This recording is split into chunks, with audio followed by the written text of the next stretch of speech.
Welcome back. This is the Scaling Secrets podcast, and we're here with Chinnizom. And Chinnizom believes that there is a link between high performance and well-being. He has spent over 2,000 hours coaching global brand leaders and C-suite executives. He is all about high performance coaching, executive leadership coaching, transformation coaching, and so on. So we're going to talk about some real talk and about how Chinnizom has experience with Fortune 500 companies, consulting, competitive sports, Amazon, Google, BlackRock, so many more. So Chinnizom. Glad to be speaking with you, Robert, as well. Pleasure to meet you. I'm looking forward to this conversation today. As am I. And so what problem are we solving today? Or what do you see is just a real tough nut to crack with business owners, entrepreneurs out there who are trying to scale their business? I think the tough thing is like the economic environment is just crazy. And, since the pandemic, we've got AI, we've got people resigning from jobs. So much is coming at us and the change is so fast that I feel like we have to perform at such a high level. And I think what the problem I'm seeing is people don't seem to understand that you need to take care of your well-being first to perform at that high level and also to sustain it. And I really want to flip the script where people seem to think that resilience is just, you just keep pushing through and grit. But to do that, you need to make sure that you're world class at taking care of your well-being so that you can sustain that. So that's what I've been trying to promote and push to make people understand that make sure you take care of your well-being and then your performance will take care of yourself. So wherever you want to take your business, you can do that because you've taken care of the well-being. As long as you take care of the supercomputer upstairs. And so it's a relief to hear that it's not just me, right? That the pandemic and the AI and the pressure is on. Sometimes you wonder when you're getting older in the years or you have a family and all these obligations have piled on, but it's just a tough, cruel world out there. And you're so right that pushing harder is not necessarily the answer. We need to be strategic, and you hear some of these things about self-care and you can't pour from an empty cup. And so when people come to you and they say, I have a problem, I'm stuck, I don't know what to do, can you tell us what problem do people usually have and what do you do for them?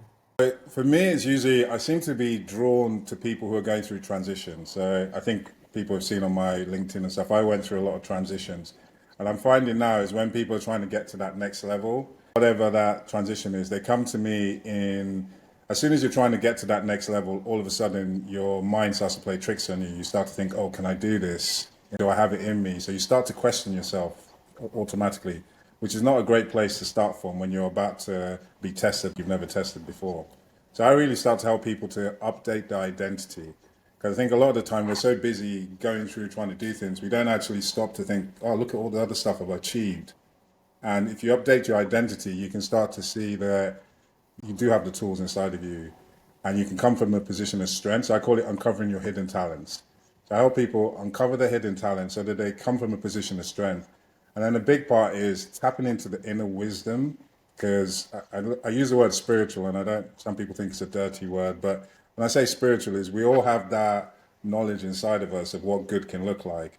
And I help people just start to visualize that and paint that picture for me and start to act like it's already happened and then explain to me, okay, what mindsets, what behaviors would I see you doing? And once you can paint that picture for me, then, all right, then I step in and try and hold you accountable. All right, how are we going to do that? And you take a few steps, you fall down, you get back up. I just walk with you all that way till you get there. As well as that, I add in, what I learned from the sports world is performance strategies. So pre-performance routine when you need to give a big meeting or you need to go into a tough meeting with negotiation. So what do you do to get yourself in the right mindset to give your best? And then the biggest part is, as I always said, well-being, teaching you how to rest, recover, and rejuvenate. Because if you're taking out the tank, you need to be putting more back in to be able to sustain it. And those, especially when you're going to that next level, it's going to take everything you've got. So you need to make sure that you're managing your energy tank.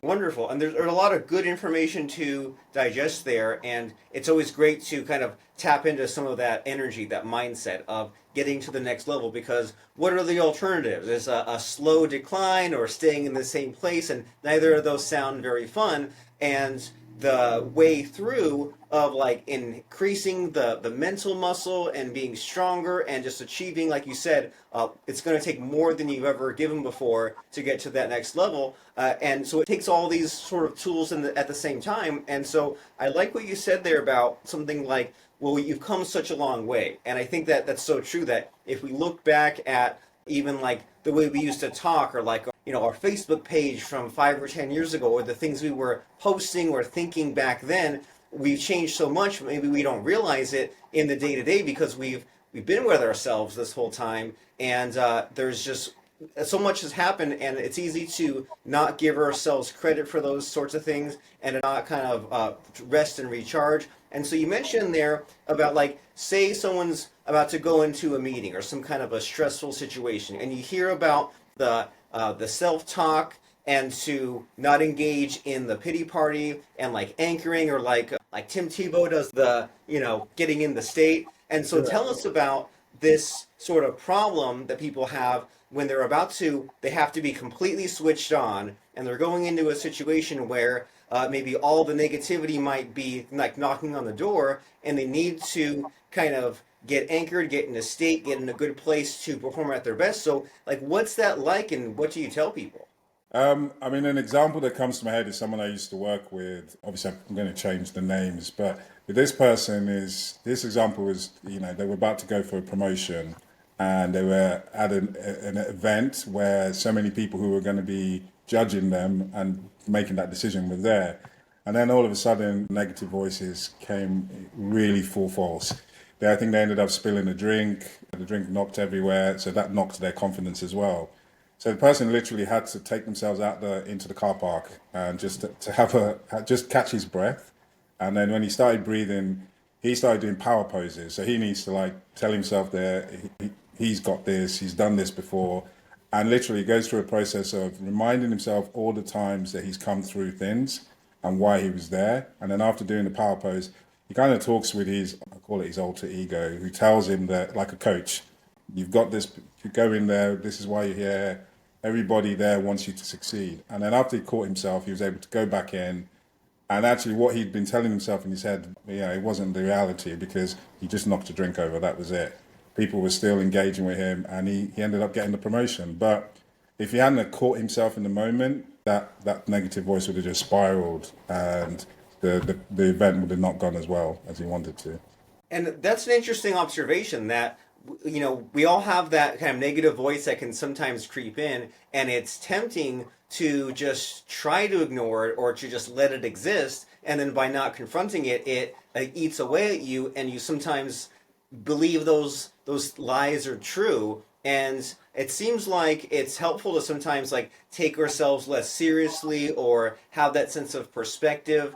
And there's something that I heard a while ago that was saying something like, well, the way that you talk to yourself and the way that you're just like super mean and super negative and insulting yourself, would you talk to a kid that way? Or if you were able to speak to your younger self, like age 5 or 8, would you speak to yourself that way? And heck no. And there's like that idea of your kind of like inner child or your inner self, and to be kinder to yourself. And so if someone has maybe had a lifetime of these bad habits, of this negative self-talk, and they just need help kind of getting better habits, what's the answer? Like you're saying here in the moment to like have some of these reminders, but do you ever deal with like, someone that has like decades of baggage or just a lot of these bad habits to be unlearned?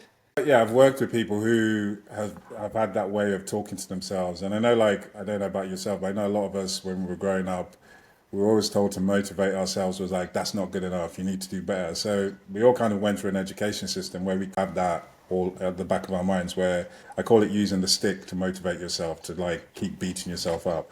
And I've worked with people where anyone can change once you're more aware of it. Because I think a lot of the times we're not even aware of the way we talk to ourselves.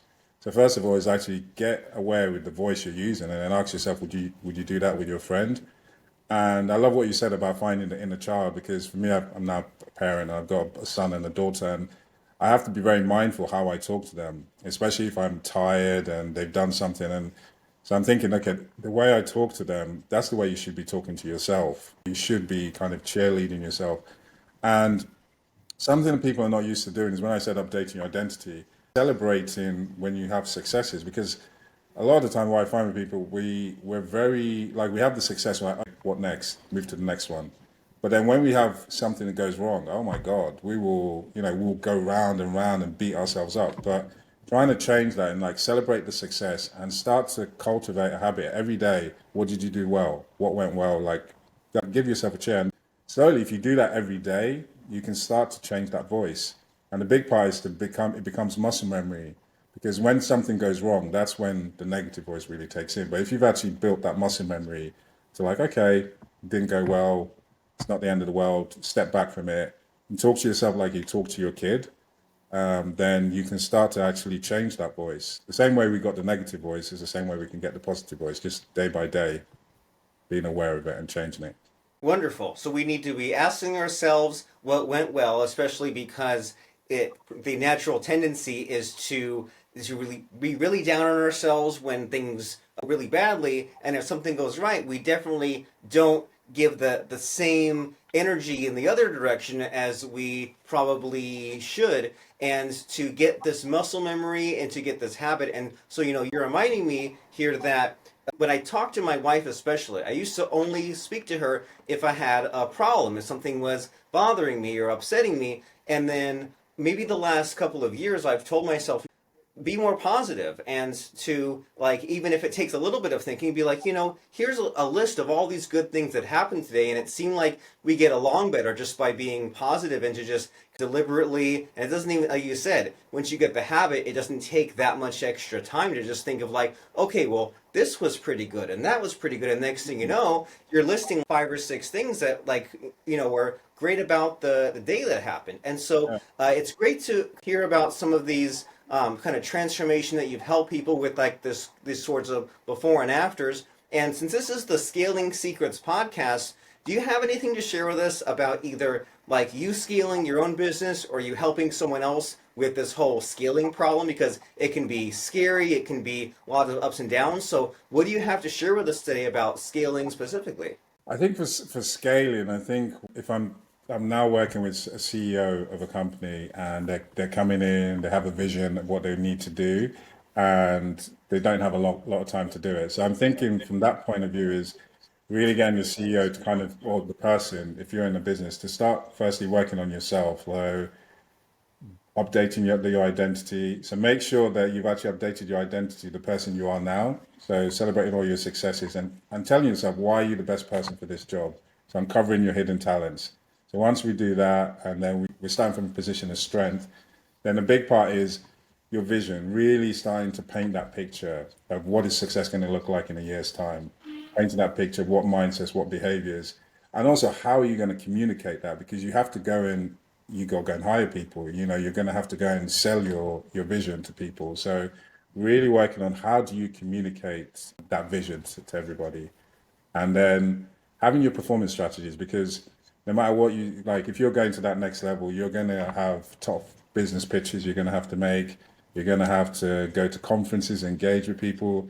Probably going to have meetings where you have to inspire all your team members around you. So having a way to make sure that you can tune into to make sure you're going to give your best. So whatever that is, power posing, listening to music, whatever mantra you need to say to yourself, so that every time when it comes to the way you need to show up at your best, you're making sure that you show up at your best. And then for me, the rest, recovery, rejuvenation, I find that everyone really struggles with that. And I use those 3 words because they're different. Rest is you have to get good quality sleep, make sure you have good sleep hygiene. But recovery, every time you go to perform and give your best, it takes energy out of you. So you need to know, okay, how am I going to recover from that? Like an athlete, every business, I call them corporate athletes or business athletes. So every time you do that, you don't have to plan. I love what you do with your wife now, where you have to change and like, what joyful thing am I going to talk to her about? So the same thing is when you're planning for that big conference or big event, how are you going to recover?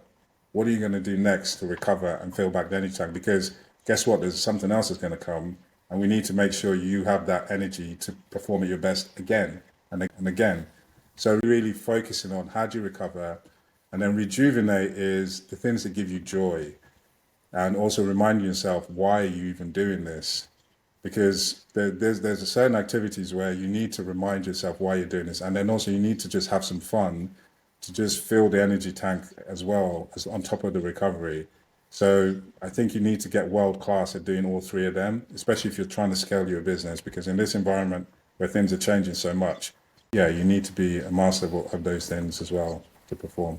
I love it. Well, that's very helpful advice to kind of treat ourselves as a business athlete. That way we can be at the top of our game, as they say, and that way we can rest and recharge and rejuvenate and all these other things. And so this is wonderful to think about as far as just showing up, especially if there's those times when maybe we a little bit don't feel like showing up, but then that means we need to figure out how to want to show up and how to have that vision, how to have that kind of 1 year in the future plan and know what that will look like. And we mentioned a few times this idea of yours of the identity. And so, like, what does that look like exactly? Is that like kind of, because in my mind, I think about in terms of like updating the resume or updating the LinkedIn profile when you're updating your identity, but is it like a list of keywords, bullet points, a list of goals? What does it mean for someone to kind of refresh and update this identity? It could be like some keywords, but it's really the way you see yourself. So I'm going to use an example of where someone was about to get put up for promotion, and the promotion meant they're going to get moved to another country, to go to another continent, to go, and then automatically the negative talk that came in that person's head was something that happened when they were in their 20s, where they went to go and work in a different town or a different region of the US, and it went badly. So they automatically said to themselves, "Oh my God, this is going to be a disaster. I can't do this," and they actually didn't want to take that position.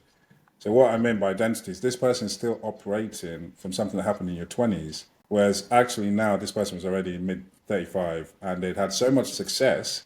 That's why they were offered this role, but they hadn't actually updated the identity of who are you now. You know, what are, if I ask five people what are the things that really define you, what would they say? And a lot of the times we don't stop to do that because we don't stop to celebrate all the things that she'd achieved up until when this happened in her 20s. So over 10 years, hadn't really updated that identity. So it's making sure sometimes you sit down and you ask yourself, if I could write down what are 5 keywords it says about my strengths, my values, you know, what would friends say about the things I've achieved? You could even ask your spouse or your partner, what is it that you do really well? And having that in your head, so that when the negative voice comes in, you're like, well, no, actually, I've actually done this. I've done all these things. So that's not me anymore. I think that's what I like. Wonderful. So you're saying the strengths, the values, and the achievements, because it's easy to think that you're still that same person who you were in your 20s, but so much has happened. And especially you've mentioned here this idea that the way that people see us has changed as well. And the things that people say are our strengths are way different than they might have been in our 20s. And you know, this when the bad thoughts creep in, right? It probably happens to me like many times per day, and I'm definitely better at it at this age than I was at a younger age. I used to really take it personally, and there's all this stuff coming in, and I tell myself that you know it's just noise, and that the thoughts they can definitely pass, and they don't necessarily have value. But is there a secret to rising above that noise? Is it a thing that will never go away? Like when I'm in my 90s, am I still going to be thinking about these things, or is it okay that they exist? Or just what are your thoughts about this kind of the negative self-talk, the noise that maybe it seems like it just won't go away for one reason or another?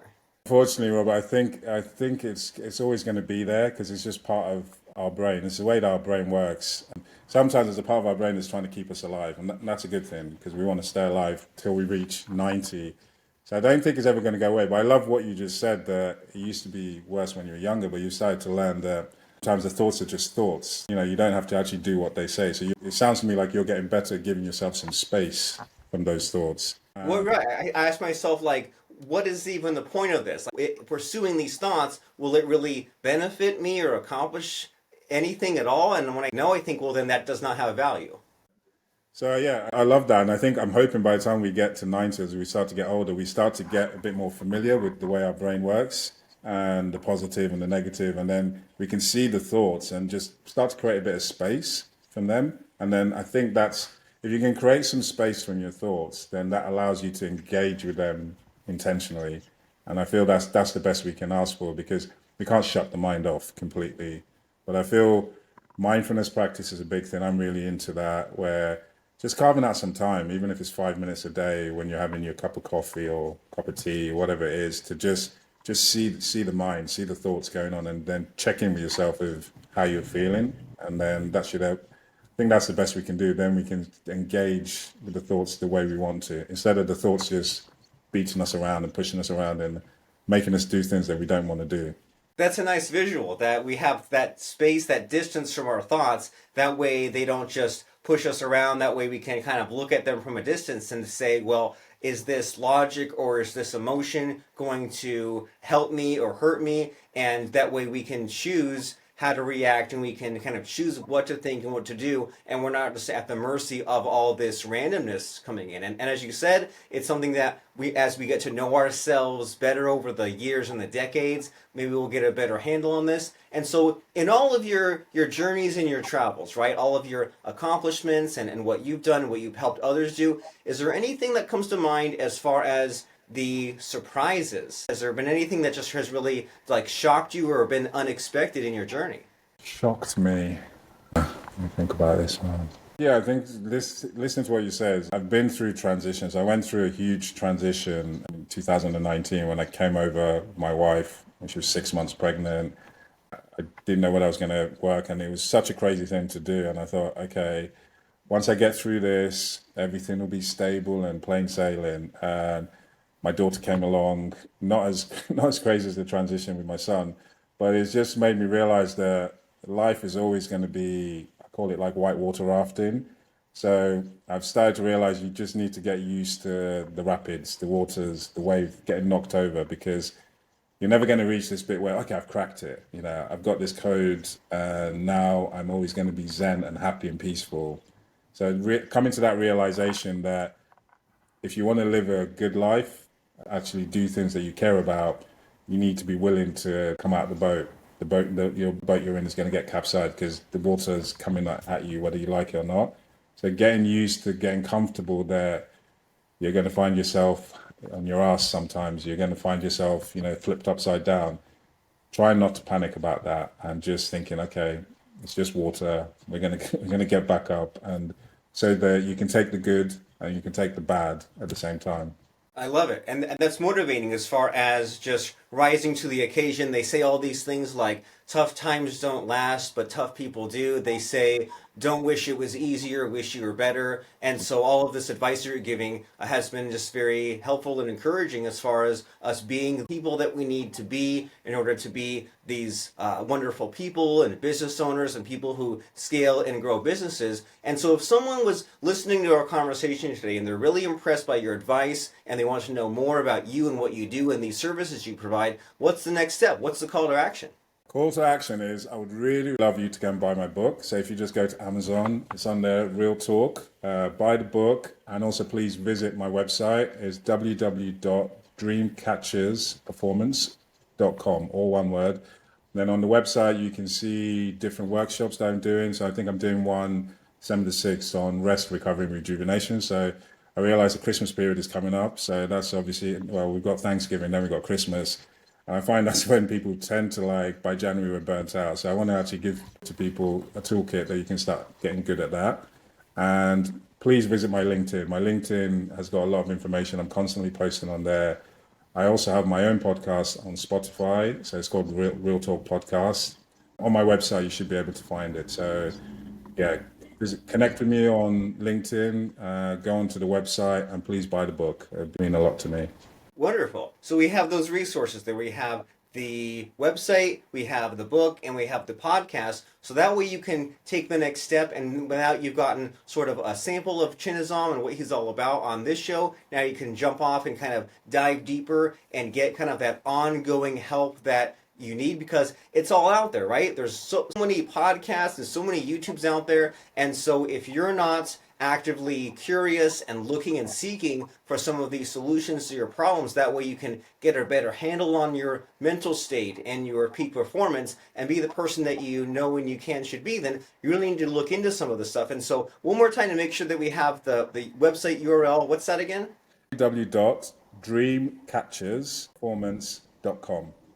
dreamcatchersperformance.com. Wonderful. And so, Chinnizom, you're Mr. Motivational and speaker and all about the business athlete, and you know better than anyone that it's really important to end on a high note, right? End on a bang and not a whimper. So, and along those lines, if I were to ask you about a relevant quote, moral, or lesson that would really just like end our conversation with a huge bang, what comes to mind as far as quote, moral, or lesson that applies today? Quote, moral lesson.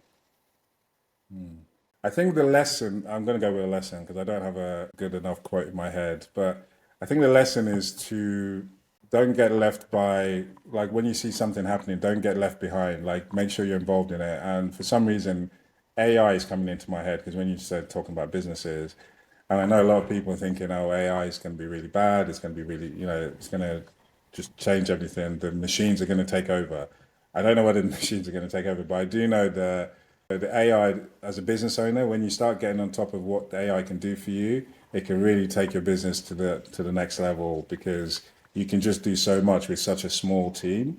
So for me, I would say the lesson is to go and actually test something when it's coming and don't just take the viewpoint that it's bad and actually work out for yourself, is there some good in this and what good can you take so that you don't just get left behind when there's actually something there that can benefit you. I love it. Yeah, don't just go for the negativity and don't just go from what people say. I mean, people were afraid of rock and roll and of cars when they first came out, and anything can be used good or bad, so go with the good. So, very excellent, very helpful, Chinnizom. It's been wonderful speaking with you. Thank you so much, Robert. It was such a pleasure being on here. So yeah, thank you for giving me this time today to talk with you and yeah, really enjoyed this conversation. Likewise. There we go. Recording's done. And